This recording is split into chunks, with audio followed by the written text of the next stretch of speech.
Imagine the smell of smoke choking the air, and the taste of salt spray stinging your lips. You are 17 years old, standing on the coast of Ireland, watching your village burn, and your life is effectively over. The men dragging you toward the wooden beast bobbing in the water don't speak your language. Their commands are barked in harsh, guttural tones. They don't see you as a person with dreams, a family, or a future. To them, you are currency, a unit of value to be traded for silver or silk. This is the Viking Age, not the sanitized version you see in Hollywood movies filled with glorious battles, honorable duels, and noble warriors seeking Valhalla. This is the gritty, terrifying reality. A world built on the backs of stolen women whose names have been erased from history. For centuries, we have focused on the explorers and the kings, ignoring the shadow that followed their longships. Today, we are peeling back the myth of the Viking hero to reveal the terrifying truth of the Viking slaver. From the bustling, muddy slave markets of Dublin to the ritual sacrifices on the banks of the Volga River, discover the fate worse than death that awaited the women captured by the Northmen. But this brutality wasn't just random violence. It was the result of a calculated investment.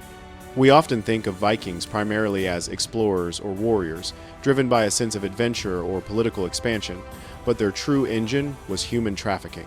This wasn't accidental or a mere byproduct of war. It was a sophisticated business. Wealthy chieftains and investors pooled significant resources to build longships, not just to plunder gold chalices, but to secure human cargo. These ships were engineering marvels, designed with a shallow draft that allowed them to slide silently up rivers, striking communities 100 miles inland before anyone could scream the alarm. They targeted monasteries and isolated villages, what strategists call soft targets, specifically to harvest people who couldn't fight back. The historical record supports this grim economic reality. The Irish Annals of Ulster chill the blood with a simple bureaucratic entry from 821 AD. Vikings carried off a great host of women.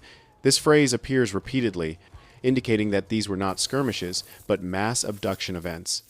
The return on investment for a successful slaving raid was incredibly high, fueling the Norse economy and cementing the power of local warlords. This was their business model: organized, predatory, and immensely profitable.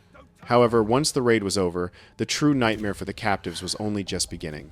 The moment a woman was captured, she ceased to be a human being in the eyes of her captors. She became a thrall. The dehumanization was encoded into the very language. In Old Norse law, a slave was referred to as fe, a word that interchangeably meant cattle, money, and property.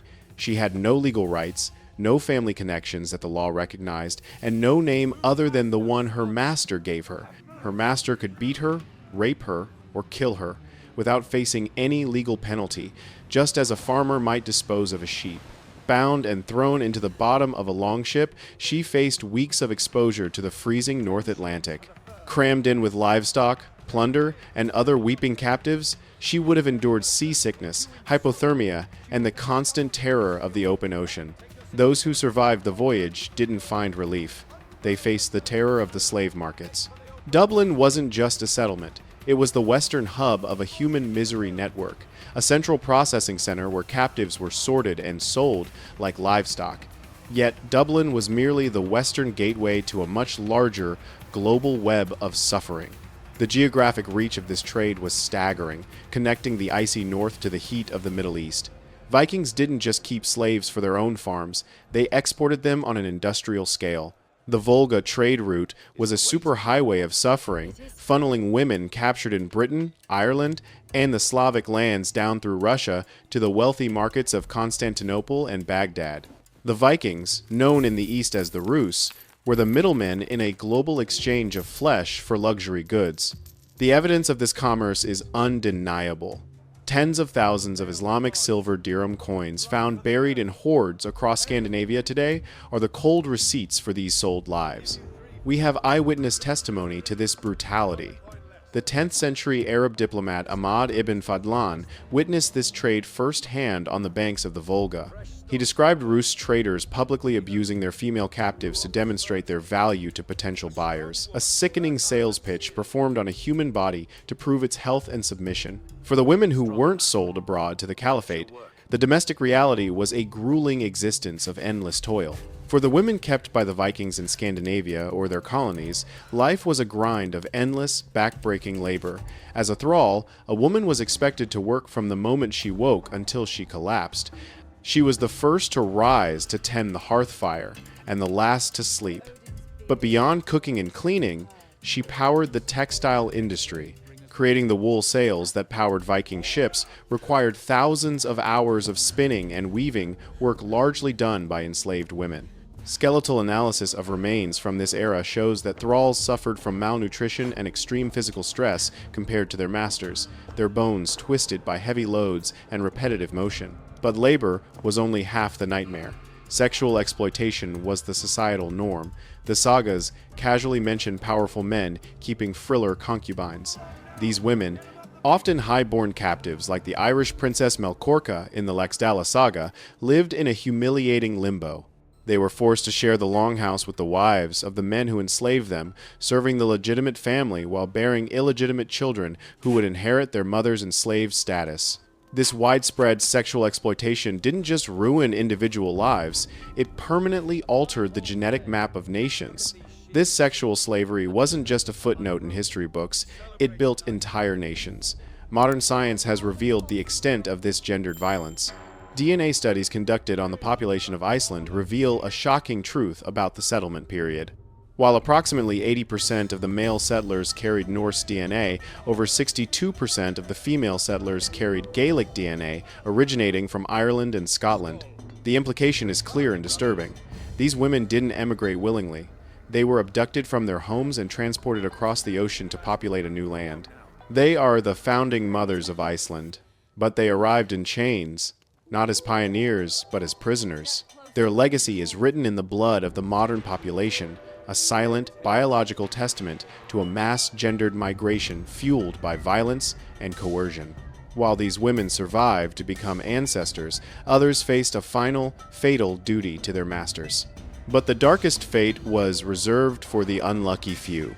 In the pagan Norse world, power and religion demanded blood, and the line between property and person was non-existent. Female thralls were sometimes sacrificed to serve their masters in the afterlife, treating a human life as just another grave good alongside weapons and jewelry. Ahmad ibn Fadlan recorded a specific, horrific ritual in 922 AD involving the funeral of a Rus chieftain. He watched as a volunteer slave girl, coerced by her status, was intoxicated and led through a terrifying ceremony. She was sexually used by the chieftain's men as a form of tribute, then strangled with a rope and stabbed in the ribs by an old woman known as the Angel of Death.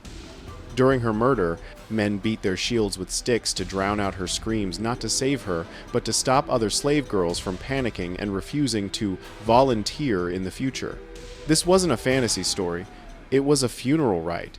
And if you think this is just a traveler's tall tale, the soil itself confirms the horror. Archaeology backs up these written accounts with hard evidence. Excavated graves across Scandinavia have revealed decapitated bodies and women showing signs of hard labor and malnutrition, buried alongside well-fed, high-status figures.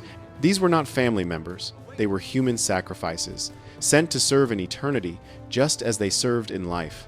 The famous Oseberg ship burial contained two women, one highborn and one who lived a life of hard labor. Likely a slave killed to accompany her mistress. The Viking world was built on this normalization of brutality. Owning people was a status symbol, and disposing of them was a display of ultimate power. While some slaves were eventually freed through a process called manumission, for the vast majority, slavery was a life sentence that they passed down to their children, a cycle of misery that lasted for generations. As we look back on this era, we must strip away the glory to see the true cost paid in human blood. As we admire the Vikings for their revolutionary ships, their complex art, and their enduring sagas, we must also see the long shadow they cast. The silver that built their great mead halls was paid for with the lives of women sold in the East. The sails that carried Leif Erikson to North America were woven by enslaved hands aching from cold and overuse. The story of the Viking Age is fundamentally incomplete without the voices of the captured. History isn't just about the victors who wrote the sagas, it's about the victims who were silenced. The next time you see a glorified image of a Viking warrior, remember the silent, stolen women who made his world possible. Their story, etched in DNA and buried in shallow graves, is the true, unvarnished history we must not forget.